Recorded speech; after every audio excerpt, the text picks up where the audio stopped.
السلام السلام السلام یا نبی السلام علیکم ورحمۃ اللہ وبرکاتہ۔ نحمدہ ونصلی ونسلم علی رسولہ الکریم، اما بعد فاعوذ باللہ من الشیطان الرجیم، بسم اللہ الرحمن الرحیم۔ قد جاءکم من اللہ نور وکتاب مبین، صدق اللہ مولانا العظیم وبلغنا رسولہ النبی الامین المکین الکریم، ونحن علی ذلک لمن الشاہدین والشاکرین والمطمئنین والحمد للہ رب العالمین۔ آئیے نہایت ہی ادب اور احترام کے ساتھ ساری کائنات کے رہبر عقیدت میرے اور آپ کے پیارے آقا جناب احمد مجتبیٰ حضرت محمد مصطفیٰ صلی اللہ تعالی علیہ وسلم کی بارگاہ گہر ناز میں اپنی غلامی کا ثبوت پیش کرتے ہوئے بآواز بلند ہدیہ درود پاک پیش کیجیے۔ پڑھیے اللہم صلی علی سیدنا و مولانا محمد وعلی آل سیدنا مولانا محمد بارک وسلم، صلاۃ و سلام علیک یا رسول اللہ صلی اللہ تعالی علیہ وسلم۔ تیری چوکھٹ تک رسائی گر شہا ہو جائے گی، تیری چوکھٹ تک رسائی گر شہا ہو جائے گی، بے وفا تقدیر بھی پیکے وفا ہو جائے گی، بے وفا تقدیر بھی پیکے وفا ہو جائے گی،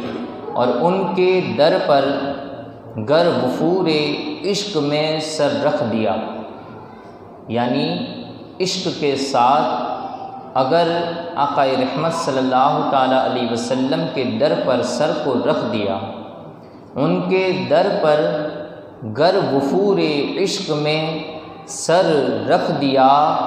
ایک سجدے میں ادا ساری قضا ہو جائے گی، ایک سجدے میں ادا ساری قضا ہو جائے گی۔ ننھے طائر تک اٹھیں گے لے کے جوش انتقام، ننھے طائر تک، طائر کہتے ہیں پرندوں کو، یہ اصحاب فیل کے واقعے کی طرف اشارہ ہے جو آج انشاءاللہ ہم سماعت بھی کریں گے۔ فرماتے ہیں حضور شیخ الاسلام والمسلمین کہ ننھے طائر تک یعنی ننھے پرندے تک اٹھیں گے لے کے جوش انتقام، اب رہا کے ظلم کی جب انتہا ہو جائے گی، اب رہا کے ظلم کی جب انتہا ہو جائے گی، میں تو بس ان کی نگاہ لطف کا مشتاق ہوں، میں تو بس ان کی نگاہ لطف کا مشتاق ہوں، غم نہیں گر ساری دنیا بے وفا ہو جائے گی، غم نہیں گر ساری دنیا بے وفا ہو جائے گی، میں تو بس ان کی نگاہ لطف کا مشتاق ہوں، میں تو بس ان کی نگاہ لطف کا مشتاق ہوں، غم نہیں گر ساری دنیا بے وفا ہو جائے گی۔ خیر امت کی سند سرکار سے جب مل گئی، خیر امت کی سند، خیر امت کہتے ہیں بہترین امت، جو اللہ رب العزت نے کلام مجید میں ارشاد فرمایا کنتم خیر امت اخرجت للناس، کہ تم بہترین امت ہو جو تمام امتوں میں نکالی گئی۔ تو فرمایا خیر امت کی سند سرکار سے جب مل گئی، خیر امت کی سند سرکار سے جب مل گئی، میری قسمت مجھ سے پھر کیسے خفا ہو جائے گی، میری قسمت مجھ سے پھر کیسے خفا ہو جائے گی۔ ہو رہی ہیں چاند پر جانے کی پیہم کوششیں، ہو رہی ہیں چاند پر جانے کی پیہم کوششیں، محو حیرت ہوں یہ دنیا کیا سے کیا ہو جائے گی، محو حیرت ہوں یہ دنیا کیا سے کیا ہو جائے گی۔ گر کہیں جانے چمن، گر کہیں جانے چمن اختر چمن میں آ گیا۔ جانے چمن کون سی ذات ہے؟ جانے چمن کون سی ذات ہیں؟ اللہ کے رسول صلی اللہ تعالیٰ علیہ وسلم کی ذات ہے۔ چمن کی ذات، چمن نہیں تھا تب بھی اللہ کی ذات موجود تھی، لیکن اللہ نے سب سے پہلے میرے حبیب کے نور کو پیدا فرمایا، آقا کے نور کو پیدا فرمایا، اور اس کے بعد چمنوں کو بھی گلستانی جو نصیب ہوئی وہ میرے آقا کی آمد کے طفیل نصیب ہوئی، میرے آقا کی آمد کے طفیل نصیب ہوئی۔ تو یہ جو دنیا اور دنیا کی جتنی رونقیں ہیں، یہ کائنات اور کائنات کی جتنی بھی رنگینیاں ہیں، یہ آسمان اور آسمان پر چمکتے ستاروں کی جو چمکاہٹ ہے، یہ تمام کے تمام میرے آقا رحمت صلی اللہ تعالیٰ علیہ وسلم کی بدولت ہے، یہ آقا رحمت صلی اللہ تعالیٰ علیہ وسلم کی بدولت ہے۔ تو اسی وجہ سے کہا جاتا ہے کہ یہ جان چمن ہے، یہ جان کائنات ہے، یہ جان چمن ہے، یہ جان کائنات ہے۔ جان ہے وہ جہان کی، جان ہے تو جہان ہے۔ تو جان چمن آقا رحمت صلی اللہ تعالیٰ علیہ وسلم کی ذات ہیں۔ فرماتے ہیں گر کہیں جان چمن اختر چمن میں آ گیا، گر کہیں جان چمن اختر چمن میں آ گیا، پتی پتی اس چمن کی ہم نوا ہو جائے گی، پتی پتی اس چمن کی ہم نوا ہو جائے گی، تیری چوکھٹ تک رسائی گر شہا ہو جائے گی، بے وفا تقدیر بھی پیک وفا ہو جائے گی۔ درود پاک پڑھی، اللہم صلی علی سیدنا مولانا محمد وعلی آل سیدنا و مولانا محمد وبارک وسلم۔ صلاۃ و سلام علیک یا رسول اللہ صلی اللہ تعالی علیہ وسلم۔ آقا رحمت صلی اللہ تعالی علیہ وسلم کا نور حضرت آدم علیہ نبی جنا علیہ السلام سے سلسلہ بسلسلہ چلتے ہوئے جب حضرت سیدنا عبد المطلب رضی اللہ تعالی عنہ کی ذات مقدسہ میں تشریف فرما ہو گیا، اور حضرت سیدنا عبد المطلب رضی اللہ تعالی عنہ کی یہ پیشانی کے اندر وہ نور جگمگانے لگا، تو جیسی شان اللہ نے اس نور مصطفیٰ کی وجہ سے پچھلے تمام آقا رحمت صلی اللہ تعالیٰ علیہ وسلم کے آباء و اجداد کو عطا فرمائی تھی، وہی شان حضرت عبد المطلب کو بھی عطا ہو گئی۔ حضرت عبد المطلب رضی اللہ تعالیٰ عنہ کا وہ مقام اور وہ مرتبہ تھا کہ مکہ المکرمہ کے اندر جب کبھی بارشیں رک جاتی، جب کبھی قحط کا زمانہ آتا، تو لوگ حضرت عبد المطلب رضی اللہ تعالیٰ عنہ کو یہ پہاڑ پر لے جاتے اور حضرت عبد المطلب کو آگے کھڑا کر کے پھر لوگ حضرت عبد المطلب کا وسیلہ لے کر رب کی بارگاہ میں دعائیں کرتے تھے، رب کی بارگاہ میں دعائیں کرتے تھے، اور اللہ رب العزت حضرت عبد المطلب رضی اللہ تعالیٰ عنہ کے وسیلے کی بدولت انہیں بارشیں عطا فرما دیتا تھا، انہیں نعمتیں عطا فرماتا تھا، ان پر سے قحط سالی کو دور فرماتا تھا۔ یہ تمام کس چیز کی برکتیں تھیں؟ یہ تمام کے تمام حضرت عبد المطلب کے اندر جگمگانے والے نور مصطفیٰ صلی اللہ تعالیٰ علیہ وسلم کی برکتیں تھیں۔ آپ کی پیشانی کے اندر وہ نور چمک رہا تھا، یہاں تک کہ حضرت عبد المطلب رضی اللہ تعالیٰ عنہ اگر کوئی دعا کرتے تو اللہ رب العزت اس دعا کو فوراً قبول فرما لیتا، اس دعا کو فوراً قبول فرما لیتا تھا۔ یہ تمام کی تمام برکتیں یہ حضرت عبد المطلب رضی اللہ تعالیٰ عنہ کو اس نور مصطفیٰ کی وجہ سے عطا تھی۔ جہاں پر انہیں وہ زمزم کی کنویں کی کھودائی کا یہ حصہ نصیب ہوا، یہ بھی حضرت نبی رحمت صلی اللہ تعالیٰ علیہ وسلم کے نور کی بدولت یہ تھی۔ یہ نور کا وہ حصہ تھا کہ جس کی وجہ سے حضرت عبد المطلب کی سعادت چمکی، اور اسی طریقے سے جب وہاں پر ملک شام کے سفر کے اندر پانی سے تمام لوگ نڈھال ہونے لگے، اور حضرت عبد المطلب کے اونٹ کے نیچے سے جو چشمہ جاری ہوا تھا، یہ بھی نور مصطفیٰ صلی اللہ تعالیٰ علیہ وسلم کی برکت تھی، یہ بھی نور مصطفیٰ صلی اللہ تعالی علیہ وسلم کی برکتیں تھیں۔ الغرض جب ہم نے سماعت کیا تھا کہ جب حضرت سیدنا عبد المطلب رضی اللہ تعالی عنہ زمزم کے کنویں کی دوبارہ کھدائی کر رہے تھے تو اس وقت آپ نے ایک نظر مانی تھی۔ وہ نظر یہ تھی کہ اللہ اگر آج میرے 10 بیٹے ہوتے تو میرے لیے بڑے ہی کام آتے۔ پھر اس کے بعد آپ نے نظر مانی کہ مولا تو اگر مجھے 10 بیٹے عطا کرے گا تو میں ایک بیٹے کو تیری راہ میں قربان کر دوں گا، ایک بیٹے کو تیری راہ میں قربان کر دوں گا۔ اب اس کے بعد اللہ رب العزت نے پھر وہ دین دکھائے کہ حضرت سیدنا عبد المطلب رضی اللہ تعالیٰ عنہ کے آنگن میں 10 بیٹے نظر آنے لگے اور تمام کے تمام کڑیل جوان بھی ہو گئے اور ایسی ہمت والے تھے کہ پورے ملک عرب کے اندر ان کا مد مقابل کوئی نہیں تھا۔ اللہ نے نور مصطفیٰ کی بدولت انہیں بھی وہ شان و عظمت عطا فرمائی تھی، اور ان میں سب سے چھوٹے جو تھے وہ میرے اور آپ کے پیارے آقا جناب احمد مجتبی حضرت محمد مصطفیٰ صلی اللہ تعالی علیہ وسلم کے والد محترم حضرت عبداللہ رضی اللہ تعالیٰ عنہ کی ذات تھے۔ حضرت عبد المطلب اپنے بیٹے حضرت عبداللہ سے بڑا پیار کیا کرتے تھے۔ ایک دن صحن کعبہ کے اندر سوئے ہوئے تھے کہ اچانک آپ نے خواب میں دیکھا کہ کوئی کہنے والا صدا لگا رہا تھا کہ اے عبد المطلب قربانی کو پیش کرو۔ حضرت عبد المطلب اسی وقت اٹھے اور آپ نے ایک مینڈھے کو قربان کر دیا۔ پھر دوسرے دن دوپہر کا ہی وقت تھا اور آپ سوئے ہوئے تھے کہ پھر سے ویسے ہی خواب آیا اور خواب میں وہی صدا دینے والا نظر آیا اور اس نے آواز دی کہ عبد المطلب قربانی پیش کرو۔ حضرت عبد المطلب اٹھے اور فوراً ایک گائے کی قربانی پیش کر دی۔ حضرت سیدنا عبد المطلب بیان کرتے ہیں کہ تیسرے دن وہ سوئے اور تیسرے دن پھر سے وہ خواب آیا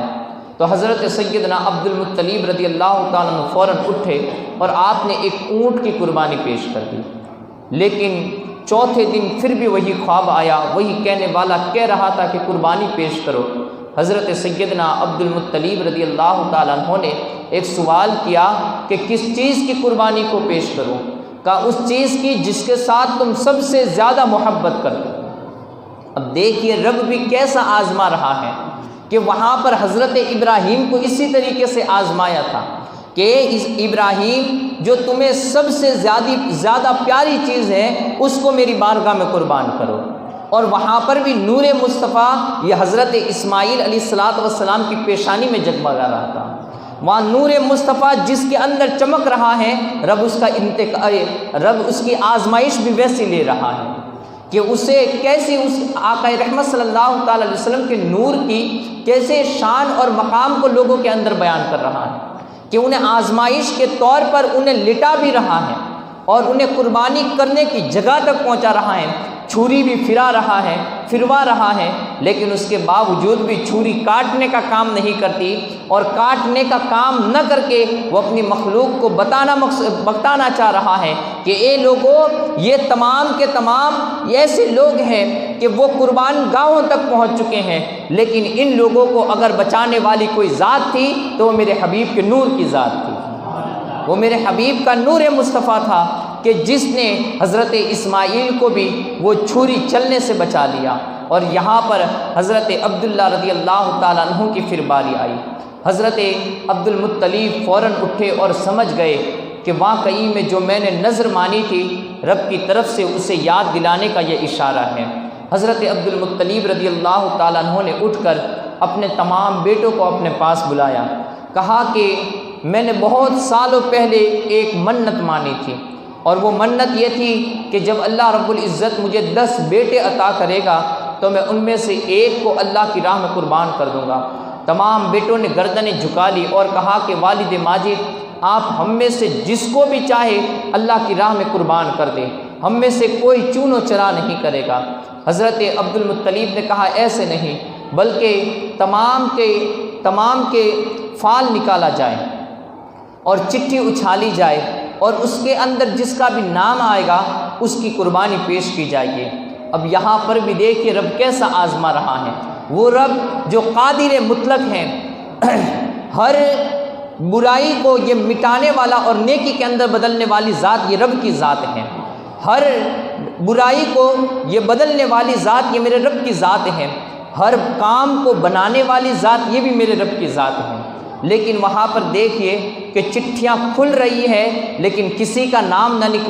نکلا تو نور مصطفیٰ کی امانت کو سنبھالنے والے حضرت عبداللہ کا نام نکلا، نور مصطفیٰ کی امانت کو سنبھالنے والے حضرت عبداللہ رضی اللہ تعالی عنہ کا نام نکلا۔ حضرت عبداللہ رضی اللہ تعالی عنہ نے اپنی گردن جھکا لی، کہا والد ماجد میں قربان ہونے کے لیے تیار ہوں۔ اب جیسے ہی عرب کے لوگوں کے اندر یہ بات مشہور ہو گئی کہ عبد المطلب اپنے بیٹے کو یہ قربانی کرنے کے لیے لے جا رہے ہیں، تو عرب کے تمام سردار یہ وہاں پر جمع ہو گئے، کہ عبد المطلب آپ یہ کیسا کام کر رہے ہیں؟ اگر آپ نے ایسی شروعات کر دی تو پچھلے لوگوں کے لیے مشکل ہو جائے گا، لوگ اپنی اولادوں کی قربانی کرنے لگیں گے اور اس طریقے سے نسل انسانی مٹ جائے گی۔ کہا نہیں، میں نے یہ نذر مانی ہے اور رب کی طرف سے مجھے اشارہ بھی ہو چکا ہے، میں اپنے بیٹے کو قربان کرنے سے ذرہ برابر بھی ہچکچاؤں گا نہیں۔ الغرض بنو خزیمہ کے لوگ جو حضرت عبداللہ رضی اللہ تعالیٰ عنہ کا یہ ننیال تھا، وہ تمام لوگ آڑے آ گئے، کہا کہ نہیں، ہم اپنے بیٹے کو قربان نہیں ہونے دیں گے، ہم اپنے نواسے کو قربان نہیں ہونے دیں گے۔ لیکن حضرت عبد المطلب رضی اللہ تعالیٰ عنہ یہ کسی کی سن نہیں رہے تھے، کہا کہ یہ میرا رب کا حکم ہے اور میں نے یہ نذر مانی ہے کہ اپنے بیٹوں میں سے کسی ایک کی قربانی ضرور کروں گا۔ تو کسی دانا شخص نے کہا کہ ملک شام کے اندر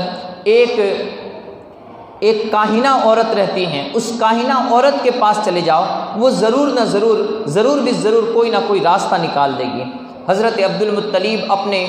تمام بیٹوں کے ساتھ اور قریش کے دوسرے بھی سردار یہ اس کاہنہ کے پاس پہنچے۔ کاہنہ کے پاس جیسے پہنچے تو اس نے کہا، کاہنہ کے پاس پہنچے تو اس نے کہا کہ میں اس وقت تو تمہیں نہیں بتا سکتی، میں کل میرے آنے والے جناتوں سے، اس وقت وہ سلسلہ شروع تھا کہ جنات لوگ یہ آسمان پر جاتے تھے اور وہاں کی باتیں سنتے تھے، اور اس کے بعد جو زمین پر نجومی لوگ ہوتے تھے، کاہن لوگ ہوتے تھے، وہ انہیں بتا دیا کرتے تھے۔ الغرض دوسرے دن یہ حضرت عبد المطلب رضی اللہ تعالیٰ عنہ اور آپ کے ساتھ تمام کے تمام لوگ یہ وہاں پر پہنچے۔ اس کاہنہ نے بتایا کہ بتاؤ کہ تمہارے یہاں ایک شخص کی دیت کتنی ہے، یعنی ایک شخص کو کوئی مار ڈالے تو اس کے قصاص میں کتنی دیت دی جاتی ہے؟ تو اس وقت 10 اونٹ چل رہے تھے۔ تو حضرت عبد المطلب نے کہا کہ 10 اونٹ دیے جاتے ہیں۔ کہا کہ ایسا کرو کہ فال نکالنا شروع کرو، اور جب تک یہ اونٹوں کے نام فال نہ آ جائے وہاں تک 10 اونٹوں کو بڑھاتے رہنا۔ جب تک عبداللہ کے نام آئے فال تو 10 اونٹ ادھر بڑھا دینا اور پھر سے فال نکالنا، یہاں تک کہ اونٹوں کے نام فال نکل جائے۔ اب وہاں پر فال نکالنا شروع کیا۔ حضرت پہلے 10 اونٹ ایک طرف رکھے گئے اور ایک طرف حضرت عبداللہ کو رکھا گیا۔ حضرت عبداللہ کے نام فال نکل آیا، ادھر 10 اونٹ اور بڑھا دیے گئے، 20 اونٹ ہوئے اور پھر سے فال نکالا گیا، لیکن فال پھر بھی حضرت عبداللہ کے نام آیا، یہاں تک کہ ایک طرف 100 اونٹ ہو گئے اور ایک طرف حضرت عبداللہ کو رکھا گیا۔ اور جب 100 اونٹ ہوئے تو اس وقت فال یہ اونٹوں کے نام نکل آیا، اس وقت فال یہ اونٹوں کے نام نکل آیا۔ اور اس طریقے سے حضرت عبداللہ رضی اللہ تعالیٰ عنہ یہ قربانی کرنے سے بچ گئے۔ حضرت عبد المطلب رضی اللہ تعالیٰ عنہ کو لوگوں نے مبارکباد پیش کی، کہا کہ حضور آپ کو مبارک ہو کہ اونٹوں کے نام فال نکل آیا ہے اور ایک بہت بڑی آزمائش کے اندر ہمیں کامیابی نصیب ہو گئی ہے۔ لیکن حضرت عبد المطلب کو ابھی بھی اطمینان نہیں تھا، کہا کہ ہو سکتا ہے کہ یہ اچانک اور اتفاقی طور پر بات ہو۔ کہا کہ میں جب تک کئی مرتبہ فال نہ نکال لوں گا اور جب تک ہر مرتبہ یہ اونٹوں کے نام فال نہ آ جائے وہاں تک میرے دل کو سکون نہیں ملے گا، میرے دل کو چین نہیں ملے گا۔ الغرض کئی مرتبہ فال نکالے گئے لیکن ہر مرتبہ فال یہ اونٹوں کے نام نکل آیا۔ تو اس کے بعد حضرت عبد المطلب رضی اللہ تعالیٰ عنہ نے ان 100 کے 100 اونٹوں کو قربان کیا، پورے عرب و مکہ المکرمہ والوں کی دعوتیں کی۔ اسی طریقے سے جو جانور اور وحوش جو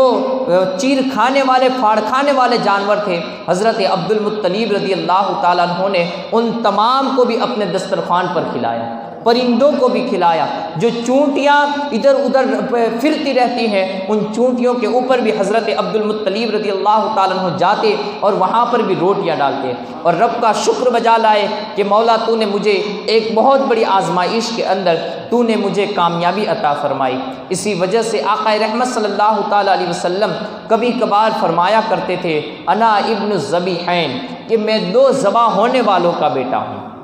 میں دو ذبح ہونے والوں کا بیٹا ہوں۔ آقا رحمت صلی اللہ تعالی علیہ وسلم سے پوچھا گیا یا رسول اللہ کون سے دو ذبح ہونے والے شخص؟ کہا کہ ایک میرے دادا حضرت اسماعیل علیہ السلام کہ رب کی بارگاہ میں ان کے والد ماجد حضرت ابراہیم بھی انہیں قربان کرنے کے لیے ان کے گردن پر چھری رکھ دیے تھے، لیکن اللہ رب العزت نے مجھے وہاں پر بھی میری حفاظت فرمائی اور مجھے میری نسل کو وہاں پر بھی باقی رکھا گیا اور میرے نور کی حفاظت کی گئی۔ اور اس کے بعد میرے والد ماجد کو بھی میرے دادا محترم حضرت عبد المطلب یہ ذبح کرنے کے لیے لے جا رہے تھے، لیکن اس وقت بھی رب کائنات نے میرے نور کی حفاظت فرمائی۔ تو حضرت عبد المطلب رضی اللہ تعالیٰ عنہ کی نظر اس طریقے سے پوری ہو گئی۔ ایک دن حضرت عبد المطلب رضی اللہ تعالیٰ عنہ اچانک اپنے گھر میں سوئے ہوئے تھے کہ ایک خواب دیکھتے ہیں کہ ان کی پیٹھ سے ایک زنجیر نکلی اور زنجیر نے نکل کر وہ 6 سمتوں کے اندر پھیل گئی، یعنی مشرق سے لے کر مغرب تک، شمال سے لے کر جنوب تک، اور اوپر کی جانب اور نیچے کی جانب وہ زنجیر پھیلتی چلی گئی، یہاں تک کہ حضرت عبد المطلب بیان کرتے ہیں کہ پھر اس زنجیر نے ایک درخت کی شکل اختیار کر لی اور گویا کہ ان کی پیٹھ سے ایک درخت نکلا اور اس کی شاخیں یہ پوری زمین کے اندر پھیل گئی، پورے آسمان کے اندر وہ شاخیں پھیل گئی، اور تب پھر جب شاخیں پھیل گئی تو اس کے اوپر پوری دنیا کے تمام پھل وغیرہ یہ نظر آنے لگے، اور میں نے دیکھا کہ کچھ لوگ ان شاخوں کے ساتھ پکڑ کر لٹک رہے تھے اور ان کو مضبوطی کے ساتھ وہ پکڑے ہوئے تھے۔ حضرت عبد المطلب بیان کرتے ہیں کہ تمام لوگ لٹک رہے تھے، اچانک میں نے دیکھا کہ ایک طرف ایک جماعت تھی جو وہ اس درخت کی شاخوں کے ساتھ لپٹ رہی تھی، لیکن قریش ہی کی ایک جماعت تھی کہ جو اس کی شاخوں کو کاٹنے کی کوشش کرتی تھی، لیکن جیسے قریش کی وہ جماعت ان درخت کی شاخ کو کاٹنے کی کوشش کرتی تھی تو ایک خوبرو نوجوان، ایک خوبصورت شکل و صورت والا ایک نوجوان آگے آ جاتا اور آڑے آ کر ان تمام کو منتشر کر دیتا۔ حضرت عبد المطلب کہتے ہیں کہ اس کے بعد اس درخت کے تنے کے اندر میں نے 2 شخصیتیں دیکھی جو بہت ہی نور علی نور تھے، ان کے چہرے حسن و جمال کے پیکر تھے۔ حضرت عبد المطلب کہتے ہیں ان کو میں نے پوچھا کہ آپ لوگ کون ہیں؟ تو ان میں سے ایک نے بتایا کہ میں نوح نجی اللہ ہوں، دوسرے نے بتایا ابراہیم خلیل اللہ ہوں۔ حضرت عبد المطلب کی اس وقت آنکھ کھل گئی، انہوں نے ایک کاہنہ کے پاس پہنچے اور اپنے خواب کی تعبیر کو بیان کی، بڑے ہی پریشان تھے، بڑی حیرت کے اندر تھے کہ کیا معاملہ ہے اور رب نے مجھے ایسا خواب کیوں دکھایا ہے اور ایسا بھیانک خواب کہ میری پیٹھ سے ایک درخت نکل کر پورے جہان کے اندر پھیل چکا اور اس کے اوپر بڑے بڑے لوگ اس کو مضبوطی کے ساتھ پکڑے ہوئے ہیں۔ حضرت عبد المطلب نے جب کاہنہ کے سامنے اپنے خواب کی رودات کو بیان کیا تو اس کے بعد اس کاہنہ نے کہا کہ اگر جو آپ نے خواب دیکھا ہے واقعی میں وہ سچا خواب ہے تو پھر آپ کی نسل کے اندر اللہ رب العزت ایک بیٹا عطا فرمائے گا، آپ کی نسل کے اندر ایک بیٹا عطا فرمائے گا، اور وہ بیٹا ایسا ہوگا کہ وہ جو ایک نیا دین لے کر آئے گا، ایک نئی شریعت لے کر آئے گا، اور اس کی شریعت یہ پورے جہانوں کے اندر پھیل جائے گی، تمام جہانوں کے اندر پھیل جائے گی۔ اور درخت کی مثال یہ ہے کہ اس کی درخت کی شاخیں یہ تمام جہانوں میں پھیل جائے گی، اور جو اس کے اوپر پھل وغیرہ لگے ہوئے ہیں تو اس کے اندر بہت بڑے متقی بھی پیدا ہوں گے، بڑے بڑے غوث بھی پیدا ہوں گے، بڑے بڑے قطب بھی پیدا ہوں گے، اور اس کے ساتھ جو لٹکنے والے اور مضبوطی کے ساتھ جو اس کو پکڑ رہے تھے، اس سے یہ پتہ چلتا ہے کہ اس کی شاخیں کوئی کمزور نہیں ہوگی بلکہ بہت بڑی مضبوط ہوگی،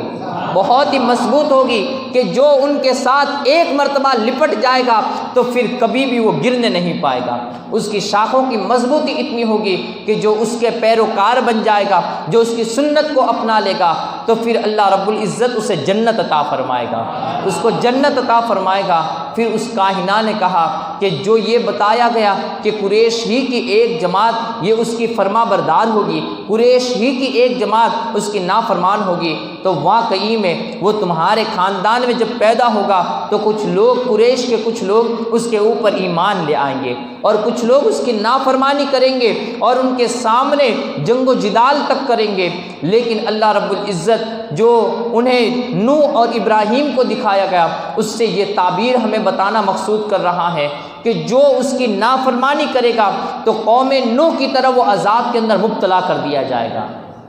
طوفان نوح کی طرح ان کے اوپر ایک طوفان آ جائے گا۔ اور حضرت ابراہیم علیہ السلام کو جو دکھایا گیا اس سے مقصود یہ ہے کہ حضرت ابراہیم علیہ السلام کے طور و طریقے کے مطابق یہ دین آگے بڑھتا رہے گا، اور جو بھی اس دین کی اس ملت کی پیروی کرے گا تو جس طریقے سے حضرت ابراہیم علیہ السلام کو نار نمرود سے بچا لیا گیا اس بندے کو بھی جہنم کی آگ سے بچا لیا جائے گا، اس بندے کو بھی جہنم کی آگ سے بچا لیا جائے گا۔ حضرت عبد المطلب رضی اللہ تعالیٰ عنہ کو اللہ رب العزت نے گویا کہ خواب میں یہ آقا رحمت صلی اللہ تعالیٰ علیہ وسلم کی بشارت عطا فرمائی کہ آپ کے اندر جو نور پایا جا رہا ہے وہ کوئی معمولی سا نور نہیں ہے، بلکہ یہ اللہ کی طرف سے بہت بڑی امانت تمہیں سپرد کی گئی ہے، اس امانت کی تمہیں پاسداری کرنی ہوگی، تمہیں حفاظت کرنی ہوگی۔ اور واقعی میں تمام آقا رحمت صلی اللہ تعالی وسلم کے آباء و اجداد نے اس کی حفاظت کی اور آگے تک حفاظت کرنے کی وہ وصیتیں کرتے رہے۔ اسی اثنا کے اندر حضرت عبد المطلب رضی اللہ تعالیٰ عنہ کی زندگی کے اندر ایک بہت بڑا جو واقعہ رونما ہوا اور نور مصطفیٰ صلی اللہ تعالیٰ علیہ وسلم کے کمال اور آپ کی شان و مقام کو جو بتایا گیا اور واضح کیا گیا، یہ اس واقعے سے پتہ چلتا ہے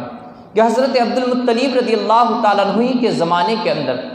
اور اس سے پہلے بتایا جاتا ہے کلام مجید میں اللہ رب العزت نے سورہ بروج کے اندر ارشاد فرمایا النار ذات الوقود اذ هم علیہا قعود، کہ وہ جہنم والوں کے جنہوں نے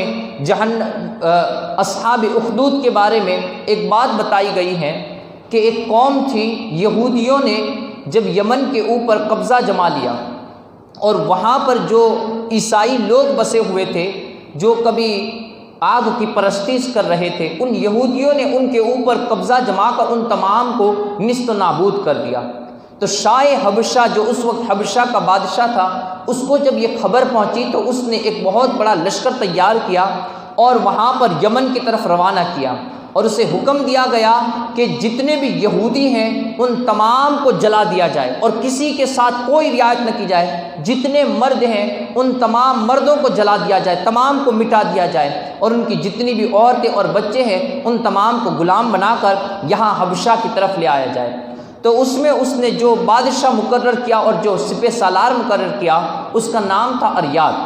اریاد کو بڑا سپہ سالار مقرر کر کے اس نے یمن کی طرف روانہ کیا اور اسی کا وزیر بنا کر ابرہا کو روانہ کیا۔ اریاد جو تھا وہ بہت ہی خوبصورت تھا، بہت ہی جاہ و جلال والا شخص تھا، اور ابرہا نہایت ہی کالا اور پراگندہ شخص تھا، لیکن وہ بڑا ہی چالاک تھا اور بڑا ہی وہ چالاکی کرنے والا شخص تھا۔ اب ابرہا اور اریاد 70,000 کا لشکر لے کر یہ یمن کی طرف روانہ ہوئے۔ 70,000 وہ لوگ تھے جو سواریوں کے اوپر سوار تھے، اور روایتوں میں آتا ہے کہ جو پیادہ جو لشکر تھا پیدل چلنے والا وہ 4 لاکھ پر مشتمل تھا۔ 4 لاکھ پیادہ چلنے والے لوگ اور 70,000 سواری پر چلنے والے لوگ، اتنا بڑا لشکر لے کر وہ جب یمن کے کنارے پر اترے تو وہاں پر وہ یہودی جو قوم تھی وہ بھی ان کے ساتھ مقابلہ کرنے کے لیے آئی، لیکن اریاد نے اس طریقے سے اپنا جنگ کا نقشہ تیار کیا کہ ان تمام یہودیوں کو اس نے جو سمندر تھا، سمندر کے کنارے پر یہ لڑائی ہو رہی تھی، ان تمام یہودیوں کو یہ سمندر کے اندر ڈبا دیا، جتنے بچے کچے تھے ان تمام کو قتل غارت کی گئی، کچھ لوگوں کو آگ کے حوالے کر دیا۔ اللہ رب العزت نے اسی واقعے کو النار ذات الوقود کے اندر بیان فرمایا گیا ہے۔ تو اب یہ واقعہ جب ہو گیا اور شاہ حبشہ کی حکومت یہ یمن کے اوپر بھی قائم ہو گئی، یمن کے اندر اب انہوں نے بہت بڑا ایک سلطنت اور حکومت کا نظام بھی بنایا اور اسی طریقے سے نظام عدل بھی وہاں پر قائم کیا، لیکن کچھ دیر کے بعد، کچھ دنوں کے بعد اریات اور ابرہا کے اندر انبن ہونی شروع ہو گئی۔ اب دونوں کے دو گروہ بن گئے، ابرہا کا ایک الگ گروہ بن گیا، اریات کا ایک الگ گروہ بن گیا۔ ان دونوں کے اندر جنگ کی بھی نوبت آنے والی تھی کہ ابرہا چونکہ بڑا ہی چالاک شخص تھا، اس نے کہا کہ ایسا کیوں کرے کہ ہم اپنی پوری قوم کو جنگ و جدال کے اندر مبتلا کریں، معاملہ ہم دونوں کا ہے، ایسا کیا جائے کہ ہم دونوں ہی ایک دوسرے کے ساتھ زور آزمائی کر لیتے ہیں، ان میں سے جو جیت جائے گا تو پوری سلطنت یہ اسی کی ہو جائے گی اور وہ یہاں کا بادشاہ بن جائے گا۔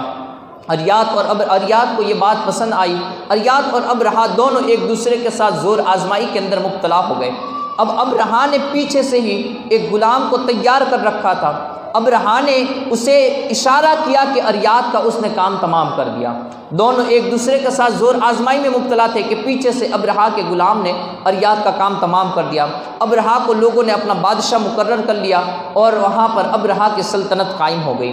کچھ دنوں کے بعد ابرہا نے دیکھا کہ یمن سے کچھ لوگ یہاں سے نکل کر ہر سال ذی الحجۃ الحرام کے مہینے کے اندر کہیں جاتے ہیں، مکہ المکرمہ کی طرف روانہ ہوتے ہیں۔ اس نے لوگوں کو پوچھ تاچھ کی تو پتہ چلا کہ مکہ کے اندر اللہ کا ایک گھر قائم ہے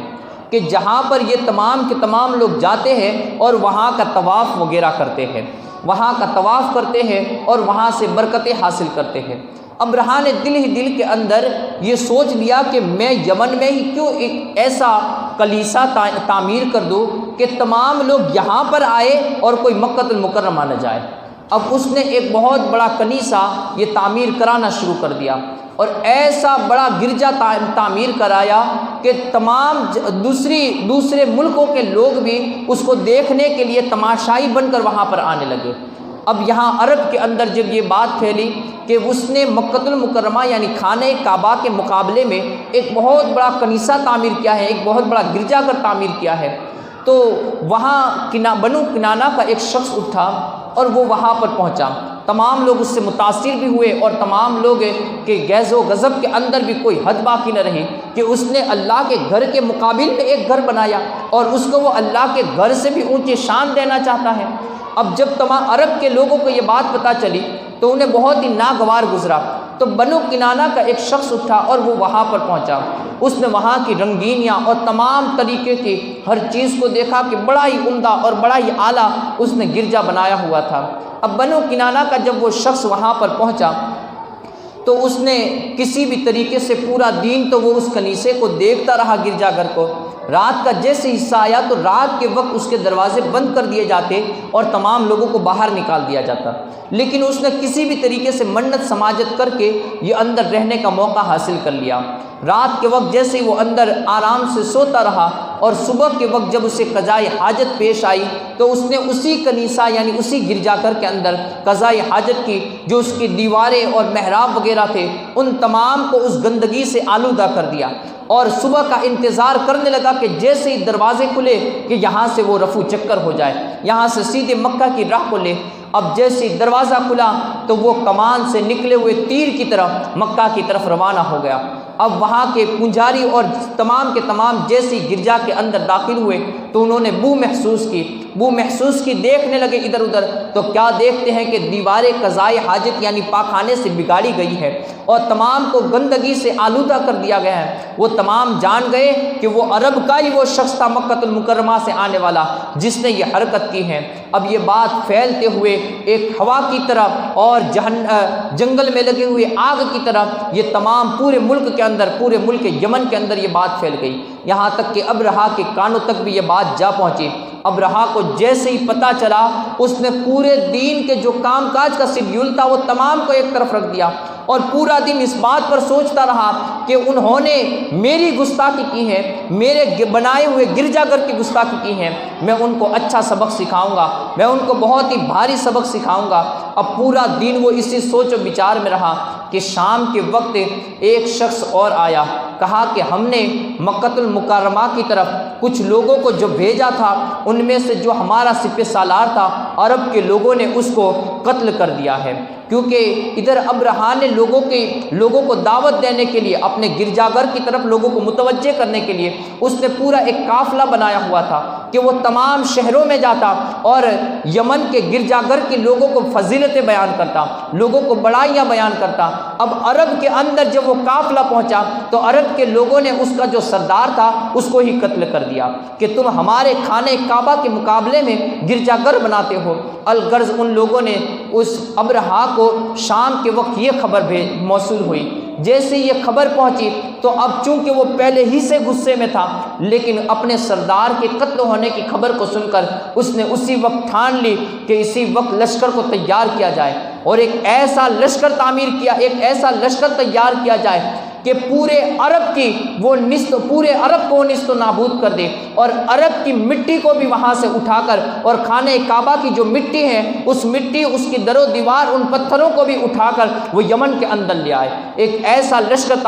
تیار کیا جائے۔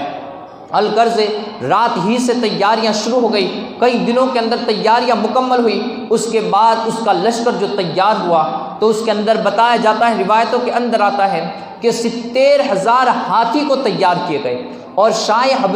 حبشہ کے پاس سے ایک جو بہت ہی سفید ہاتھی تھا کہ جس کو وہ لوگ اپنا فال سمجھتے تھے کہ وہ ہاتھی جس میدان کے اندر اتر جاتا تھا تو وہ حبشی اور نصرانی لوگ یوں سمجھتے تھے کہ اس کے اندر اب ہماری ہی فتح ہو جائے گی۔ اس ہاتھی کو گویا کہ وہ اپنا نصیبہ سمجھتے تھے۔ اس ہاتھی کو ابرہا نے شاہ حبشہ کے پاس سے منگوایا اور کہا کہ اس ہاتھی کے ساتھ وہ خانہ کعبہ کے اوپر جنگ کرے گا۔ وہ جو ہاتھی تھا وہ نہایت ہی سفید رنگ کا تھا، اور صاحب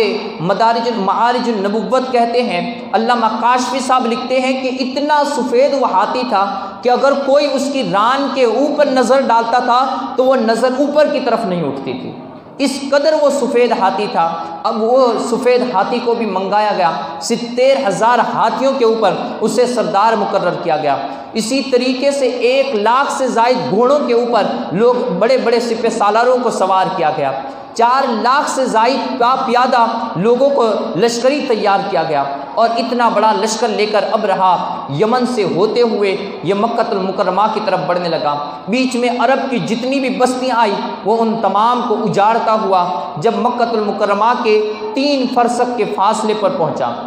اور وہاں پر جا کر اس نے اپنا ایک وفد تیار کیا جس کا نام، اس کے سردار کا نام اسود بن مقصود تھا۔ اسود بن مقصود کو کچھ لوگوں پر سپہ سالار مقرر کر کے کہا کہ جاؤ اور وہاں جا کر عرب کے اندر جا کر مکہ المکرمہ کے اندر جا کر کچھ خون ریزی کرو، یعنی گرد و نواح کے جو لوگ ہو ان کو ان کے اندر قتل و غارت کرنا شروع کر دو۔ اب اسود بن مقصود یہ وہاں پر پہنچا تو اسود بن مقصود نے وہاں جا کر جو عرب خاندان کے جتنے بھی اونٹ ان کی چراگاہوں پر چل رہے تھے ان تمام اونٹوں کو، تمام جانوروں کو وہاں کر ابرہا کے پاس لے آیا۔ اب عرب کے تمام لوگوں کے جانوروں کو لے گیا، اور اس کے اندر حضرت عبد المطلب رضی اللہ تعالیٰ عنہ کے بھی 200 اونٹ تھے،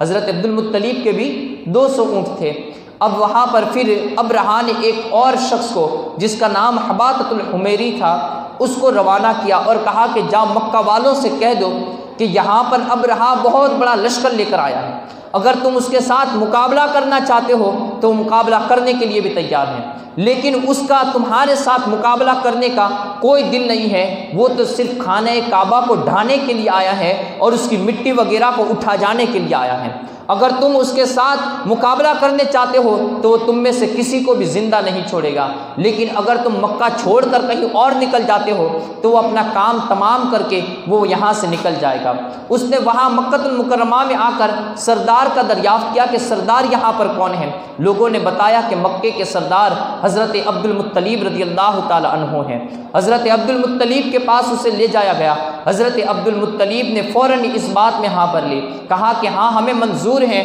ہم اس کے ساتھ مقابلہ کرنے کی طاقت نہیں رکھتے ہیں، اور رہی بات اللہ کے گھر کی تو جس کا گھر ہے وہ خود ہی اس کی حفاظت فرما لے گا، جس کا گھر ہے وہ خود ہی اس کی حفاظت فرما لے گا، ہم اپنے مال و دولت کی ہم اپنی حفاظت کریں گے۔ الغرض حضرت عبد المطلب رضی اللہ تعالیٰ عنہ کو حباطۃ الحمیری وہاں سے لے کر ابرہا کے پاس پہنچا۔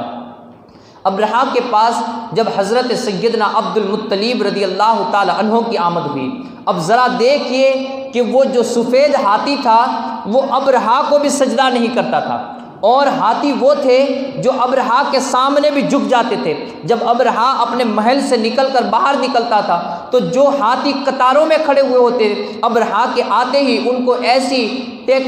کو ایسی تیاری کرائی گئی تھی کہ جیسے ہی ابرہا نکلتا وہ تمام کے تمام اپنی سونٹوں کو نیچے جھکا دیتے اور گویا کہ ایک سجدہ کی حالت بنا لیتے۔ لیکن وہ جو سفید ہاتھی تھا جس کا نام محمود تھا، وہ اتنا غرور اور تکبر والا تھا کہ وہ شاہ حبشہ کے علاوہ ابرہا کو بھی سجدہ نہیں کرتا تھا، بڑے بڑے بادشاہوں کے سامنے نہیں جھکتا تھا۔ وہ اس قدر غرور اور تکبر والا اور اپنی شان و منزلت والا وہ ہاتھی تھا۔ لیکن سیدنا عبد المطلب رضی اللہ تعالیٰ عنہ کی جیسے ہی آمد ہوئی،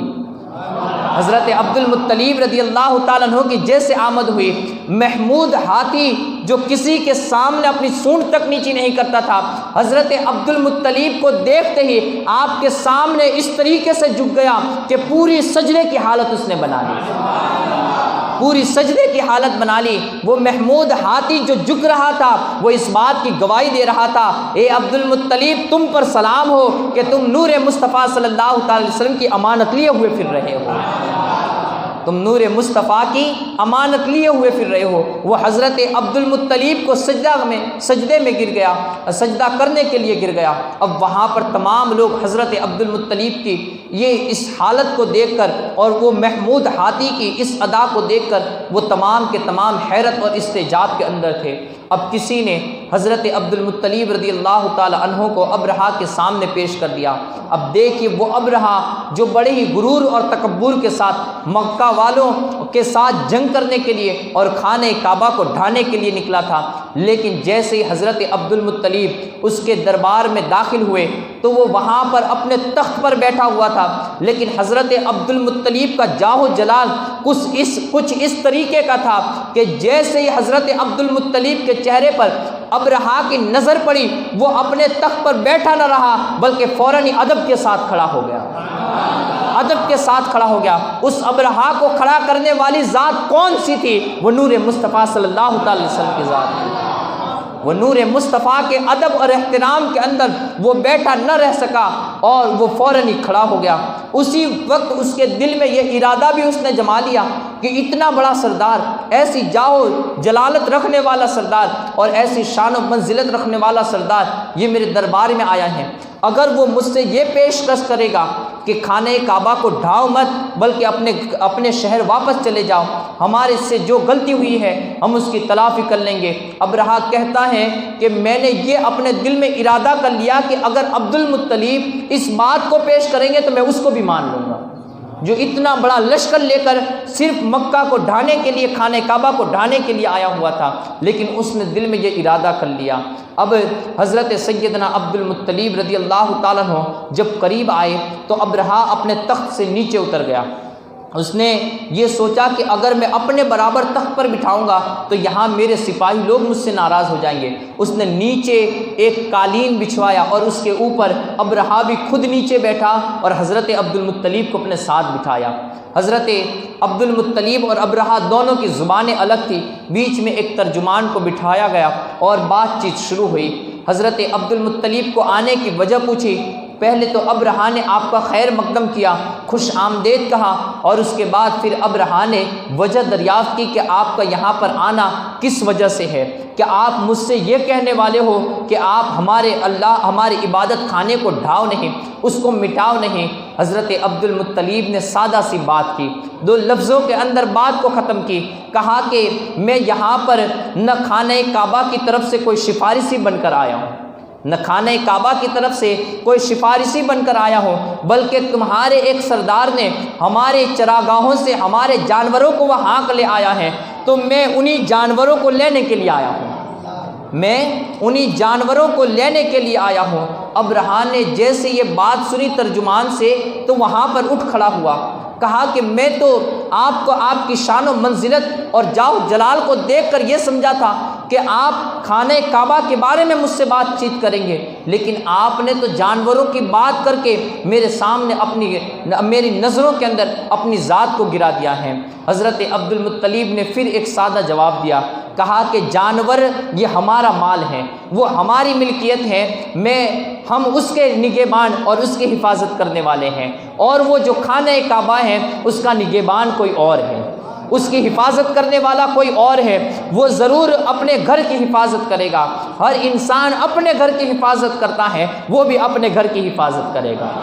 وہ بھی اپنے گھر کی حفاظت کرے گا۔ الغرض ابرہہ نے وہاں پر پوچھا کہ وہ شخصیت کون ہے، وہ ذات کون ہے جو میرے اتنے بڑے لشکر کے سامنے میرے مقابل کے لیے آئے گی؟ حضرت عبد المطلب رضی اللہ تعالیٰ عنہ نے مذاق کے طور پر جواب دیا، کہا کہ وہ ذات ایسی ذات ہے جس کو تو بھی جانتا ہے، وہ ذات ایسی ذات ہے جس کو تو بھی جانتا ہے۔ الغرض حضرت عبد المطلب کو حکم دے دیا گیا کہ ان کے تمام جانور یہ واپس لوٹا دیے جائیں۔ حضرت سیدنا عبد المطلب تمام عرب والوں کے جانوروں کو لے کر، مکہ المکرمہ والوں کے جانوروں کو لے کر یہ مکہ کی طرف آ گئے، تمام جانوروں کو لیے، اور پھر اپنے مکہ والوں کے ساتھ مخاطب ہوئے، تمام کو ایک خطبہ دیا، کہا کہ اے لوگوں، میں لشکر کو دیکھ کر آیا ہوں، لشکر بہت بڑا ہے، اگر اللہ رب العزت اپنے گھر کی حفاظت فرمانا چاہے گا تو پھر وہ ہمارا کچھ نہ بگاڑ سکیں گے، لیکن اگر اللہ کو یہ منظور نہیں ہے تو پھر یاد رکھو وہ ہمارے گھروں کو بھی اجاڑ دیں گے۔ اس وجہ سے تم پہاڑوں کی چوٹیوں پر چلے جاؤ، اپنے تمام ساز و سامان کو سمیٹ کر پہاڑوں کی چوٹیوں میں اپنا بسیرا کر لو، جب تک کہ ابرہہ مکہ المکرمہ کو چھوڑ کر چلا نہ جائے یا پھر اللہ کا کوئی عذاب نہ آ جائے۔ حضرت عبد المطلب نے تمام لوگوں کو خطبہ دیا اور پھر خود خانہ کعبہ کے اندر پہنچے۔ خانہ کعبہ کے اندر جا کر حضرت سیدنا عبد المطلب نے کعبے کے غلاف کو اپنے ہاتھوں سے پکڑا۔ دیکھیے سردار کی حیثیت یہ ہوتی ہے کہ وہ پہلے تمام لوگوں کی حفاظت کر لیتا ہے، تمام لوگوں کو بھیج دیا کہ پہاڑوں کی چوٹیوں پر چلے جاؤ، اور یہاں پر حضرت سیدنا عبد المطلب رضی اللہ تعالیٰ عنہ خود خانہ کعبہ کے اندر اکیلے رہ گئے، اپنے تمام بیٹوں کو بھی بھیج دیا، خاندان والوں کو بھی روانہ کر دیا، اور اکیلے تنے تنہا یہ خانہ کعبہ کے غلاف کو پکڑ کر پھر رونے لگے اور عرض کرنے لگے، لاہم ان العبد یمنع رحلہ فمنع حلالک، کہا اے مولا، ہر بندہ اپنے اپنے گھر کی حفاظت کرتا ہے، تو بھی اپنے گھر کی حفاظت فرما۔ لا یغلبن سلیبہم ومحالہم غدو محالک، اے مولا ہم پر کل ایسا دین نہ لانا کہ تیرے گھر پر سلیبی لوگ یہ قابض ہو جائے، وہ قبضہ جما لے، اور اس خانہ کعبہ پر جہاں پر تیرے دین کی عظمت کا سکہ چل رہا ہے اس جگہ پر وہاں ان کی سلیب نصب کر دی جائے، اس جگہ پر وہاں پر ان کی سلیب لگا دی جائے۔ ان کنت تارکہم وقبلتنا فامر ما بدا لک، پھر حضرت سیدنا عبد المطلب نے عرض کی، مولا اگر تو ان کو ایسے ہی چھوڑ دیتا ہے، یعنی ان کے ساتھ کوئی معاملہ نہیں فرماتا، تو یاد رکھ کہ یہ تیرا ہی گھر ہے، یہ تیرا ہی قبلہ ہے، اور پھر تیری جیسی بھی مرضی آئے تو ویسا ہی کر سکتا ہے، تیری جیسی ہی مرضی آئے تو ویسا ہی کر سکتا ہے۔ اب ذرا غور کیجئے، ان تمام باتوں سے یہ بات واضح نہیں ہوتی ہے کہ حضرت عبد المطلب رضی اللہ تعالیٰ عنہ جس خدا کی عبادت کر رہے تھے وہ خدا کسی بت کے اندر نہیں تھا، وہ خدا وہی تھا جو حضرت ابراہیم کا خدا تھا، جو حضرت اسماعیل کا خدا تھا، جس خدا کی پرستش اور جس خدا کی عبادت حضرت ابراہیم نے کی تھی، جس خدا کی عبادت حضرت اسماعیل نے کی تھی، حضرت عبد المطلب بھی اسی خدا کو اپنا خدا مان رہے تھے، اسی خدا کو اپنا معبود مان رہے تھے۔ حضرت عبد المطلب یہ عرض کرتے رہے۔ حضرت ملا علی قاری رحمۃ اللہ تعالی علیہ نے اپنی کتاب کے اندر اس بات کو نقل کیا ہے من فضائل عبد المطلب، کہ حضرت عبد المطلب رضی اللہ تعالیٰ عنہ کے فضائل میں سے بیان کرتے ہیں، ان قریشا خرجت من الحرم، کہتے ہیں جب قریش اپنے حرم سے نکل گئے، یعنی خانہ کعبہ اور مکہ المکرمہ سے نکل گئے، لما قدم علیہم اصحاب الفیل، یہاں تک کہ فیل والوں کا واقعہ پیش آ گیا کہ اللہ رب العزت نے ان کے اوپر ابابیل کی بلا کو نازل فرما دیا۔ وقال هو عبد المطلب واللہ لا اخرج من حرم اللہ ابغی العزہ فی غیرہ ولا ابغی سواہ عنہ اللہ، یہاں تک کہ یہ تمام واقعہ ایک طرف پیش آ گیا تھا اور تمام لوگ پہاڑوں کی چوٹیوں میں تھے۔ حضرت ملا علی قاری فرماتے ہیں حضرت عبد المطلب تنے تنہا خانہ کعبہ میں موجود تھے، تنے تنہا خانہ کعبہ میں موجود تھے۔ یہ ہے ایک سرداری کی حیثیت کہ تمام لوگوں کی حفاظت بھی سردار کرتا ہے، اور اکیلا چاہے کتنا بھی بڑا لشکر ہو لیکن اس کے مقابل کے لیے بھی اکیلا ہی کھڑا رہتا ہے۔ حضرت سیدنا عبد المطلب رضی اللہ تعالیٰ عنہ خانہ کعبہ میں کھڑے تھے، یہاں تک کہ پھر نوفیل بن حبیب سے روایت ہے، وہ کہتے ہیں کہ اس طرف صبح کا سفیدہ نمودار ہوا اور سورج اپنی تمازت کے ساتھ بڑھنے لگا، اور ابرہا نے اپنے لشکر کو حکم دیا خانہ کعبہ کے ڈھانے کی طرف پورے لشکر کو اٹھایا گیا۔ کہتے ہیں کہ جس وقت وہاں پر وہ گھوڑے اٹھے اور گھوڑوں نے جب دوڑنا شروع کیا تو ان گھوڑوں کی ٹاپوں کے اندر اتنی رعب اور اتنا دبدبا تھا کہ ان کے گھوڑوں کی ٹاپوں کے زمین پر پڑنے کی وجہ سے زمین بھی دہلا رہی تھی، زمین کے اندر زلزلہ جیسے آ رہا تھا۔ جس طریقے سے ہمارے یہاں کبھی اسپیکر بجتے ہیں اور بہت ہی زیادہ آواز دی جائے تو وہ گھر کے برتن بھی گرنے لگتے ہیں، کہتے ہیں کہ اس وقت وہاں پر ان گھوڑوں کی ٹاپوں کی وجہ سے زمین ہل رہی تھی۔ اس قدر بڑا لشکر یہ مکہ المکرمہ کی طرف بڑھنے لگا، لیکن چونکہ ان کا تو جو نصیب اور جو آزمودہ تھا وہ تو اس محمود ہاتھی کے اوپر اٹکا ہوا تھا۔ اب محمود ہاتھی کو جب اٹھایا جا رہا تھا تو وہاں پر نفیل بن حبیب جو عرب کے ہی ایک شخص تھے، وہ اس کے کان کے پاس پہنچے، محمود کے کان کے پاس، محمود ہاتھی کے کان کے پاس پہنچے اور اس سے جا کر ارشاد فرمایا، ابرقا محمود او ارجی راشدا من حیث جئت فانک فی بلد اللہ الحرام۔ کہا اے محمود یاد رکھ کہ تو جس شہر کی طرف جانے والا ہے وہ کوئی عام شہر نہیں ہے، وہ کوئی عام شہر نہیں ہے بلکہ اللہ کا حرم ہے۔ یاد رکھ کہ اگر تو نے اس طرف اپنے قدموں کو بڑھائے تو خاکستر کر دیا جائے گا، تیری تمام شان و منزلت یہ مٹا دی جائے گی۔ اگر تو چاہتا ہے کہ تیری ذات کو باقی رکھا جائے، تیری نسل باقی رہے، تو جہاں سے آیا ہے اس طرف لوٹ جا، یا جس سمت میں جانا ہے اس سمت جا، لیکن اگر آگے کی طرف بڑھا تو آگے اللہ کا حرم موجود ہے، اللہ کا گھر موجود ہے۔ کہتے ہیں وہ ہاتھی جو ابھی کھڑا ہونے والا تھا، لیکن نفیل بن حبیب کے کان میں یہ بات کہنے کی وجہ سے وہ بیٹھ گیا۔ اب بیٹھا تو ایسا بیٹھا کہ اس کے اوپر لوہے کی گرم سلاخیں اس کو لگائی جا رہی ہے، اس کے جسم کو خونخوار کر دیا گیا، اس کے جسم سے خون نکلنے لگا، لیکن اس کے باوجود بھی محمود ہاتھی اٹھ نہیں رہا تھا، وہ بیٹھا کے بیٹھا رہا۔ اب اس کے بعد ابرہا وہاں پر پہنچا، ابرہا کو یہ بات پہنچی، کہا کہ اس کو ہمارے یمن کی طرف کھڑا کیا جائے۔ جیسے ہی یمن کی طرف اٹھنے کے لیے اشارہ کیا تو وہ دوڑنے لگا، یمن کی طرف وہ دوڑ لگا دی، شام کی طرف اسے موڑا گیا، وہ شام کی طرف بھی دوڑنے لگا، لیکن جیسے ہی خانہ کعبہ کی طرف اسے موڑا گیا وہ پھر سے ویسے ہی بیٹھ گیا، وہ پھر سے ویسے ہی بیٹھ گیا۔ اب وہ ہاتھی اٹھنے کا نام نہیں لے رہا ہے۔ اب پورا لشکر ایک طرف تیار ہے، تمام ہاتھی بھی تیار ہیں، لیکن جو فال نکالنا تھا، جہاں پر قسمت کے ستاروں کو انہوں نے ایک اس قسمت کے ستاروں کی جو نصیبے کی مقدار مقرر کی تھی، وہ تمام اس محمود ہاتھی کے ساتھ وابستہ تھی۔ محمود ہاتھی اٹھنے کا نام نہیں لے رہا تھا، محمود ہاتھی یہ اٹھ نہیں رہا تھا۔ اسے بڑی کوششیں کی گئی، محبت کے ساتھ بھی اٹھایا گیا، لیکن محمود ہاتھی اٹھ نہیں رہا تھا۔ اب یہاں پر ہمارے لیے بھی ایک درس ہدایت ہے، ایک درس ہے کہ وہ محمود کہ اللہ کی نافرمانی کی طرف اس نے لہو لہان ہونا پسند کیا، اس نے اپنے آپ کو مروانا اور اپنے آپ کو خونخوار کرانا یہ پسند کیا، لیکن اللہ کے گھر کی طرف اور اللہ کی نافرمانی کی طرف اپنے قدم کو بڑھانا پسند نہیں کیا۔ آج اگر ہمارے اوپر مصیبتوں کے پہاڑ بھی توڑے جائے اور پھر چھوٹی بڑی مصیبتیں آ جائے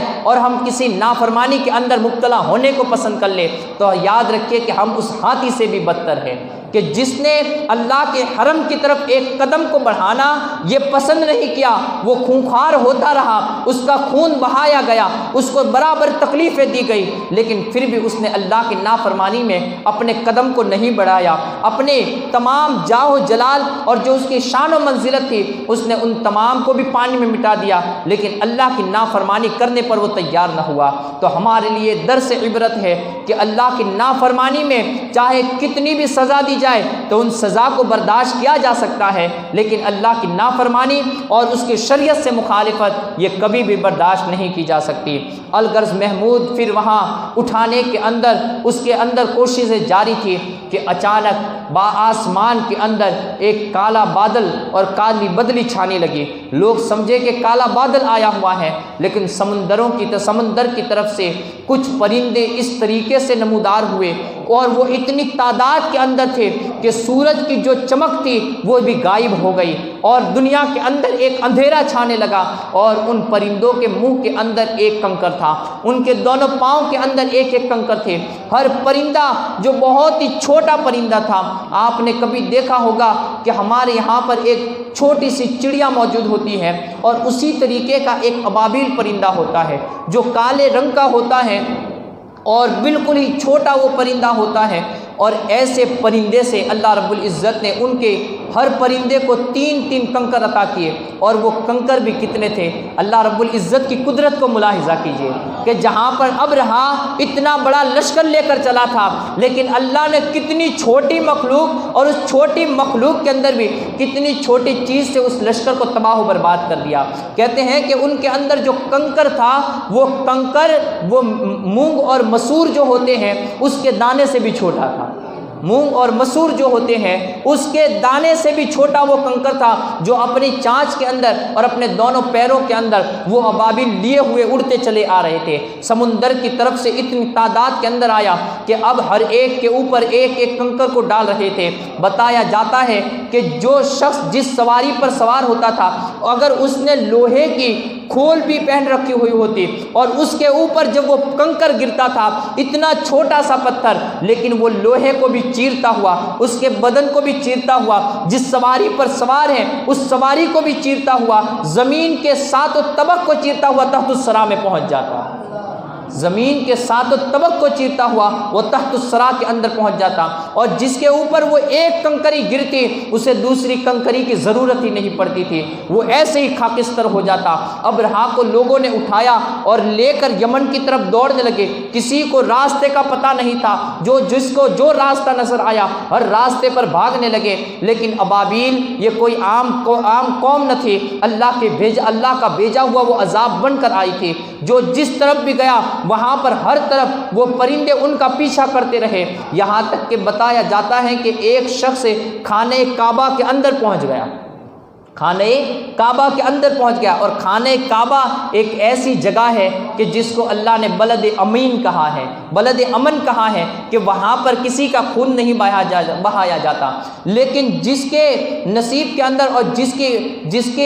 کی ذمہ داری تھی جس پرندے کی کہ اس کا نصیبے کا جو پتھر تھا وہ اس کے ذمے میں تھا، تو وہ پرندہ وہیں پر منڈلاتا رہا، یہاں تک کہ کئی دن گزر گئے۔ اس نے سوچا کہ وہ پرندے اب وہ بلا ٹل چکی ہیں، وہ خانہ کعبہ سے جیسے باہر نکلا پھر سے وہ پرندے نے اس کے اوپر وہ کنکر کو ٹپکا دیا۔ اسی طریقے سے ابرہا یہ وہاں سے شاہ حبشہ کے دربار میں پہنچا، جاتے ہوئے روایتوں میں آتا ہے، علامہ عبدالحق محدث دہلوی رحمۃ اللہ تعالی علیہ فرماتے ہیں کہ جاتے ہوئے اس کی فالج کی بیماری کے اندر مبتلا ہوا، اور ایسی فالج کی بیماری کہ آج تک دنیا میں نہ ہوئی تھی، اس کے بدن کا ایک ایک حصہ سڑ کر یہ گلنے لگا، اور گل کے ہر حصہ یہ زمین کے اوپر گرنے لگا۔ وہ جب شاہ حبشہ کے دربار میں پہنچا تو وہ ایک بالکل چوزے کی مثل تھا، کہ جیسے ایک مرغی کا بچہ جب پیدا ہوتا ہے تو اس کی جو حالت ہوتی ہے ابرہا کی حالت ویسی تھی، لیکن ابابیل جو پرندہ تھا وہ مکہ المکرمہ سے حبشہ کی طرف وہاں پر پہنچا، اور جب وہ اس کے دربار میں پہنچا ابرہا بادشاہ کے سامنے تمام رودات کو بیان کر رہا تھا کہ اچانک اس کی نظر وہی پرندے پر پہنچی۔ وہ ابھی کہنے لگا تھا کہ وہ جو پرندے تھے وہ اسی کی مثل تھے، لیکن وہاں تک اس پرندے نے اس کا کام تمام کر دیا۔ یہ اللہ کا عذاب تھا، اللہ نے اسی کو کلام مجید میں سورہ فیل کے اندر بیان فرمایا ہے۔ الم تر کیف فعل ربک باصحاب الفیل، اے محبوب کیا آپ نے نہ دیکھا ان ہاتھی والوں کے ساتھ تیرے رب نے کیا کیا؟ آقا رحمت صلی اللہ تعالیٰ علیہ وسلم کی ذات ابھی موجود نہیں ہوئی ہے، لیکن میرا رب اس وقت بھی ارشاد فرما رہا ہے الم تر کیف فعل، اے میرے محبوب کیا تم نے نہیں دیکھا؟ گویا کہ میرے آقا کی ذات دنیا میں آنے سے پہلے بھی دنیا کی ہر چیز کو ملاحظہ کر رہی تھی، دنیا کی ہر چیز کو ملاحظہ کر رہی تھی، ورنہ تو اگر آپ ملاحظہ نہ فرماتے، وہ دیکھتے نہ ہوتے تو اللہ کا کلام یہ بے معنی ہو جائے گا، کیونکہ اللہ ارشاد فرمائے الم ترى، اے محبوب کیا تم نے نہ دیکھا؟ تو اللہ کے کلام کو کیا جھوٹا ثابت کرو گے یا اپنی عقلوں کو سدھارو گے کہ جن عقلوں نے یہ جام پی لیے ہیں اور جن عقلوں کے اندر یہ بیماری آ گئی ہے کہ نبی کچھ نہ جانتے تھے، میرا رب تو ارشاد فرما رہا ہے کہ نبی اپنی زندگی کے بعد کے حالات کو تو جانتے ہی تھے، لیکن آپ کے پیدا ہونے سے پہلے کے بھی حالات کو جانتے تھے۔ آپ کے پیدا ہونے سے پہلے جتنی قومیں گزری، اللہ رب العزت نے ان تمام کے حالات کو بھی میرے حبیب پر مخفی نہ رکھا تھا، بلکہ آقا رحمت صلی اللہ تعالی وسلم ان تمام حالات کو بھی جاننے والے تھے۔ رب کی بارگاہ میں دعا ہے اللہ رب العزت ہمیں نیک کام کرنے کی توفیق عطا فرمائے، برے کاموں سے بچائے، صراط مستقیم کی ہدایت نصیب فرمائے، ایمانی زندگی عطا فرمائے، ایمانی موت نصیب فرمائے۔ وآخر دعوانا